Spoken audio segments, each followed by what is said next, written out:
సినీ ఇండస్ట్రీలో ఒక్కసారి క్లిక్ అయితే ఇక వారి రేంజే వేరేలా ఉంటుంది.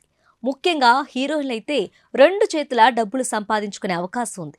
కానీ చాలా మంది హీరోయిన్లకు సరైన హిట్లు లేక వెనకడుగు వేస్తున్నారు. ఇంకొందరైతే తెరపై అడపాదడపా కనిపిస్తూ వస్తున్నారు. కానీ కొందరు ముద్దుగుమ్మలు మాత్రం తిరుగులేని విజయాలతో దూసుకుపోతున్నారు. ఆ లిస్టులో ముందుండే బ్యూటీ నయనతార. ప్రస్తుతం ఈ అమ్మడు తెలుగు, తమిళ్, హిందీ సినిమాలు చేసుకుంటూ బిజీగా ఉంటుంది. లేడీ సూపర్ స్టార్ గా క్రేజ్ తెచ్చుకున్న నయనతార ఈ మధ్య సోలో లీడ్ పాత్రలు చేస్తూ వస్తుంది. లేడీ ఓరియంటెడ్ సినిమాలు చేస్తూ విజయాలు సాధిస్తుంది. పెళ్లైన తర్వాత కూడా నయనతార వరుస సినిమాల్లో బిజీ అవ్వడం చూసి సినీ వర్గాలు షాక్ అవుతున్నాయి.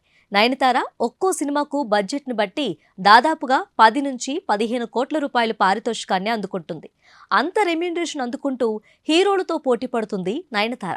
ఇక ఈ మధ్యనే నయనతార ఓ యాడ్ చేసింది. ప్రముఖ డిటిఎస్ సంస్థ అయిన టాటా స్కైని ప్రమోట్ చేసే యాడ్లో నయనతార కనిపించింది.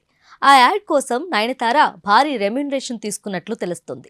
50 సెకండ్ల టాటా స్కై యాడ్ కోసం ఈ ముద్దుగుమ్మ దాదాపుగా 5 కోట్ల రెమ్యూనరేషన్ తీసుకున్నట్లు సోషల్ మీడియాలో వినిపిస్తుంది. దీంతో హైయెస్ట్ రెమ్యూనరేషన్ అందుకున్న హీరోయిన్ గా నయనతార ఓ రికార్డ్ క్రియేట్ చేసిందని చెప్పాలి. ఇక తమిళ ఇండస్ట్రీలో అయితే నయనతార హీరోలతో పోటీ పడి మరీ లేడీ ఓరియంటెడ్ సినిమాలు చేయటం వల్ల ఆమెకు ఎంతో ప్లస్ అవుతుంది. నయనతార ఆ మధ్య బాలీవుడ్ లో ఓ సినిమా చేసింది. తమిళ డైరెక్టర్ అట్లీ కుమార్ తెరకెక్కించిన ఆ మూవీలో బాలీవుడ్ బాద్షా షారుఖ్ ఖాన్ హీరోగా నటించారు. జవాన్ పేరుతో వచ్చిన ఆ మూవీలో హీరోయిన్ గా చేసి మంచి మార్కులు కొట్టేసింది నయనతార. బాలీవుడ్లోనే కాకుండా సౌత్లోనూ ఆ మూవీ బ్లాక్ బస్టర్ హిట్ అందుకుంది. దీంతో ఈ బ్యూటీకి ఇప్పుడు హిందీ, తమిళ్, తెలుగు భాషల్లో ఆఫర్లు వస్తూనే ఉన్నాయి. అలా ఇప్పుడు 5కు పైగా చిత్రాల్లో హీరోయిన్ గా చేస్తుంది నయనతార.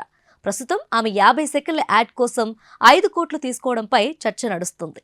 నయనతార అంత తీసుకుందా అంటూ సోషల్ మీడియాలో నెటిజన్లు సైతం కామెంట్స్ చేస్తూ అవాక్కవుతున్నారు.